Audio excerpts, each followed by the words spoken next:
It's the first Sunday in August, and you know what that means, at least in the Unity movement. August marks the birth dates of a couple of important people in Unity, our co-founders Charles and Myrtle Fillmore. Actually, it marks the birthday of another important person in Unity, Reverend Karen Schindler as well.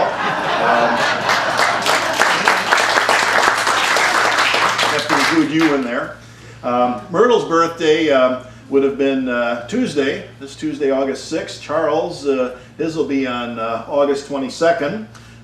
Karen's is on the 29th, so there you have it, August. And this gives us an opportunity to spend the entire month, well, at least 4 Sundays, looking at our roots and the different ideas that have made Unity unique and given us this wonderful perspective, I think, on the world of religion and spirituality. And I want to start this morning by inviting you to try to imagine what the world was like when Charles and Myrtle were young adults. Charles was born in 1854. Myrtle was born in 1845. So think about what was going on in the world back then. Slavery was legal. Women couldn't vote. We think things are violent today, and I'm not trying to minimize the violence in the world today, but try to imagine the Civil War, what that was like. Try to imagine living through a time when there was this concerted effort to wipe out Native Americans and settle their territories going on all around them at the time. The major religious institutions of the day thought that all of that was just fine. In fact, many of them would find justification in the Bible for slavery and ethnic cleansing and denying equal rights to women and things like that. They also had a very negative message in general. The main message of Calvinist Christianity, which was predominant at the time, pictured human beings as being warped, depraved, worm in the dust, words like that. Worthless sinners who needed to be saved by some sort of an outside force. And of course, anyone who was not a Christian was going to be condemned to eternal hellfire by this wrathful God. You know that song, "Give Me That Old Time Religion? It's Good Enough for Me"? Well, the Fillmore said no thanks to all that. You can keep your old time religion. In fact, they didn't find much good in any of it. But the problem was that there weren't too many alternatives to the old time religion, at least if you wanted to maintain your Judeo-Christian roots. So Charles and Myrtle had to become spiritual explorers, first of all, and what ended up was they became part of what I really think was a new Reformation. A new Reformation. Now, they didn't start it, but they were the key leaders in helping it to spread. It all started with people like Ralph Waldo Emerson and Henry David Thoreau. Especially Emerson. Emerson was the firebrand. Back in 1838, he appeared in front of the graduating class of the Harvard Divinity School, and he gave this speech where he talked about things like how it wasn't necessary to believe in the miracles of the Bible, challenging the divinity of Jesus. Now, he didn't expect that to go over well, but what he thought was going to happen was that it was going to stimulate some conversation, right? Some scholarly conversation and so on. And of course, it eventually happened, but it was slow to happen. The first thing they did was they went after him personally. I mean, it caused an uproar. He was banned from speaking at the Divinity School ever again. I guess he did manage to come back many years later. But it really, really stirred things up. He was challenging the status quo, and we all know what happens when you do that. He was challenging not just the religious values, but the social and political values of the day. Here's a quote from Emerson. This is from his essay called Self-Reliance. He said, "We will walk on our own feet. We will work with our own hands. We will speak our own minds. A nation of men will, for the first time, exist because each believes himself inspired by the divine soul, which also inspires all men. Now, as revolutionary and enlightened as that sounds, did you notice that even Emerson couldn't find a way to be gender neutral in that? That was all yet to come. However, there were women involved in that same Reformation who had voices despite the lack of equal rights and, I would say, even basic respect back in those days. You had the poet Emily Dickinson. You had Louisa May Alcott, who wrote the books Little Women and Little Men. The journalist Margaret Fuller were part of this group. They were people who had this positive view of humanity, which really went against the Calvinist view of humanity. It was new. It was kind of radical. So this was the world that the Fillmores were being born into, a world of unimaginable violence and racism, and yet with this hopeful note developing that they became involved in. And incidentally, there are other names that you'll recognize who shared these views. People like Frederick Douglass, the ex-slave who helped lead the abolitionist movement, Nathaniel Hawthorne, who wrote the famous book, The Scarlet Letter, Julia Ward Howe, who wrote the Battle Hymn of the Republic, and of course the great poet Walt Whitman. So I'm not just trying to randomly drop names here. I mean, these are big names in American history. It just goes to show you that this is not some marginal fringe group. And Charles and Myrtle were right smack dab in the middle of this radically new way of thinking, of seeing the world, and it influenced them. You know, unity didn't come out of a vacuum. There was a historical context, and there you have it in part. Now, I think it's good to know that we're in that kind of company. I think that's an important thing to focus on. I like being part of a movement that has roots in something that is that well grounded. I think it's a great thing to be a part of that community. Like-minded people. We have a shared sense of history, and I would hope, maybe just hope, that we have a shared vision for the future, because otherwise we just wander around aimlessly without a sense of purpose. And both Charles and Myrtle had very clear ideas about the purpose or the meaning of life, and that, I think, was a major part of their success. They had clarity on what it was they were here to do. They had a reason for getting up each morning, and they knew how to articulate it. Here's what Charles had to say on the subject. He said, and this is from his book Prosperity, he said, "We sometimes think that we must succeed in some business or occupation before we can become rich and famous. This is missing the mark of the high calling of God in Christ Jesus." He used a lot of Christian language and terminology because that was his background. He said, "The high calling of God in Jesus Christ, which is to demonstrate the divine idea of a perfect man. The real object of life is not making money or becoming famous, but the building of character, the bringing forth of the potentialities that exist in every one of us."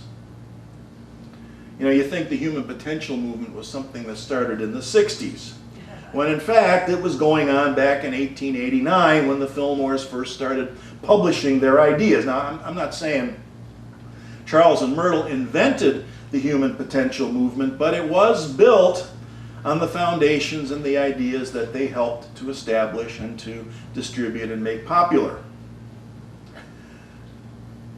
Self-reliance, that thing that Emerson talked about. Self-reliance means that each generation gets to decide for themselves which ideas still make sense, which ideas are still supported by evidence, which ideas are still viable. And that's one of the reasons why I tend to cringe whenever I hear people in the unity movement say things like, well, we have to get back to what Charles and Myrtle really taught. And of course, guess who knows exactly what it was that they really taught? The ones who were saying that, of course, right? And it starts to sound just a little bit sanctimonious and, should I say, dogmatic. There's a name for an attitude like that. You might call it a holier-than-thou attitude. Although in this case, I think we should call it a holier and more authentically Fillmorean-than-thou attitude. And that's the kind of thing I was trying to get away from when I found the unity movement. And it's exactly the kind of thing that Charles and Myrtle were dead set against. One of my favorite cartoons. Beware of dogma. And for our friends out there who are listening and can't see this visual, it shows a vicious dog on a heavy chain with a big sign in front of the doghouse saying, beware of dogma. And the doghouse looks suspiciously like a church with a cross on top, stained glass windows. Oh yes, and the other detail I just noticed is the doggie's collar here. It looks suspiciously like a Roman collar, does it not? A clerical collar. Oh yes. Anyway, beware of dogma. Dogma, definition. A principle or set of principles laid down by an authority as incontrovertibly true. No doubts, no questions, no dissent allowed. Doesn't work for me, didn't work for our co-founders. We try to be as dogma-free as we can in unity. And that can be a bit scary for people who are used to having authority figures tell them what is true, tell them what and how to think, and especially what to do. And having to find our own way is scary. It is scary. It's part of growing up. We need teachers. Oh yes, we need teachers. But we don't need them to spoon feed us and control our behavior. That kind of thing happens in the childhood stage of development. Children have to be fed. Children need to be told what to do. And then we need to grow out of that stage of development. The Fillmore legacy treats us like free-thinking adults. It can be a little scary, but it's ultimately empowering.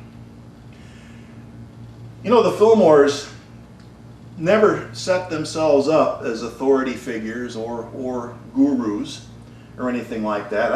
I've been around some other religious and spiritual organizations where you find the founder's picture literally everywhere with these elaborate shrines to them and things like that. Hey, we don't even know where Charles and Myrtle are buried. Now, it's probably fairly easy to figure out, but that's not our culture. That's not something that we need to know. We don't chase gurus.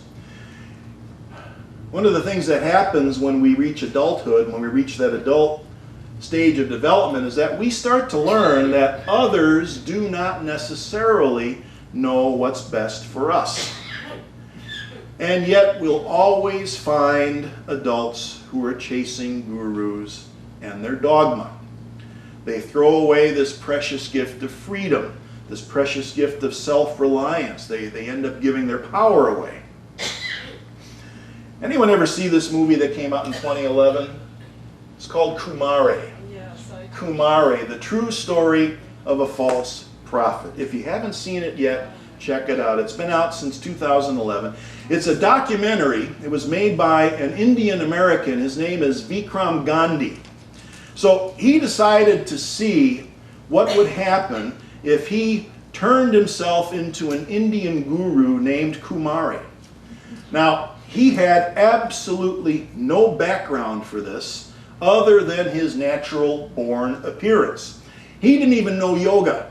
All right? He had to hire someone to teach him how to teach yoga. And then he had to learn how to fake an Indian accent, because he didn't even have an Indian accent. He listened to his grandmother and he mimicked how she talked so he could speak with an Indian accent. So he starts off looking like this. He transforms himself from this to this. All right? An Indian guru called Kumare. And he went to Arizona to see if he could attract followers. I don't suppose anyone could guess where he went in Arizona. Do you think Sedona? I don't know. That would make sense. But so he goes there, and then things got out of control. Now remember, this is a documentary. He succeeded beyond anything that he could have imagined. His talks were pure gibberish. All right? Just gibberish. But there were all of these people who were willing to follow him without question. He attracted this group following. I think he started out just wondering how people would react to him. But then he starts getting sucked in too. This is an interesting film. He started getting sucked in. A few people responded positively, and he kind of likes being in this position of authority, right? Intoxicating. And one of the messages here is that he really had no idea what an ethical problem he was creating by consciously or unconsciously trying to create that kind of dependency among a group of human beings who were developing this dependency. So there's all sorts of questions being raised in this movie. Not just the idea of being a blind follower of someone who claims authority, but also the idea of the whole ethics of doing something like that. We're all too willing to give our power away. And there are plenty of people, well-meaning or not, who will prey on our willingness to give our power away. It's the very opposite of self-reliance. That self-reliance that's part of the Fillmore legacy. The Fillmores invited dialogue, debate, questions. One of the things that I like to say, and I haven't said it in a long time, is that you don't have to park your brain at the door when you come in here. The Fillmores were reformers. They themselves were reformers, and I would say they were even rebels. So how could they deny us the right and the freedom to be and do the same? You know, a big part of the Fillmore legacy is this gift of freedom. As I said before, each new generation in Unity gets to decide whether our ideas are still relevant, supported by evidence, or whether there are new discoveries and knowledge that render them obsolete. That's a task that we have to undertake. One of the things that I think is still very relevant is where Charles said from that quote earlier, the real object of life is not making money or becoming famous, but the building of character, the bringing forth of the potentialities that exist in every one of us. What does that even mean today? What's the best way to go about that today and going forward? Is that something that's worth doing? Oh, I don't just say yes, I say heck yes. You know, in case you hadn't noticed, our culture is still just a wee bit obsessed with money, celebrity, people who are famous just because they think they're famous and that kind of thing. And I think that's always going to be true to some extent. I think the real question here is whether there is anything else that can balance that tendency out, counterbalance that tendency to be a bit obsessed with money and celebrity. You know, a certain amount of materialism isn't a problem. It's probably always going to be with us, but it becomes dangerous only when it gets out of balance. Martin Luther King Jr. talked about it, I thought very eloquently. Talk about a contemporary voice. He said this, he said, "We must rapidly begin the shift from a thing-oriented society," whatever your favorite thing happens to be, to a person-oriented society. When machines and computers, profit motives and property rights, and I would add to that weapons, are considered more important than people, the giant triplets of racism, materialism, and militarism are incapable of being conquered. Going forward, I think unity stands for the proposition that these problems that he talks about can best be addressed from the spiritual, or what I call the intangible side of reality. Consciousness is intangible. Even if we're eventually able to explain consciousness through biology and chemistry, and I think that's likely, it will still remain intangible. And it will always be the key to solving our most difficult problems. Poverty, racism, materialism, militarism, and a whole host of other isms are out there, and they're only going to be solved if we change our patterns of thinking. If we want to go from being a thing-oriented society to a people-oriented society, and then establish a healthy balance, that is going to take a major shift in consciousness. Our mission statement here, which we talk about each week, says that we're, first of all, a spiritual community, which means that our job is to focus on that intangible side of reality, the place where we develop and we refine the ideas that are going to promote human flourishing. Thriving in a changing world is not just about some notion of happiness, it's about human flourishing. All human beings, not just a select few. That intangible side of reality is the realm of things like values, ethics, aesthetics, the true, the good, the beautiful. So, when we focus on those things, what we're trying to do is to add some balance to the equation, to bring us from being a thing-oriented society to more of a people-oriented society. Back in 1925, Mahatma Gandhi wrote about something that he called the 7 deadly social sins. And the 6th deadly sin he called science without humanity.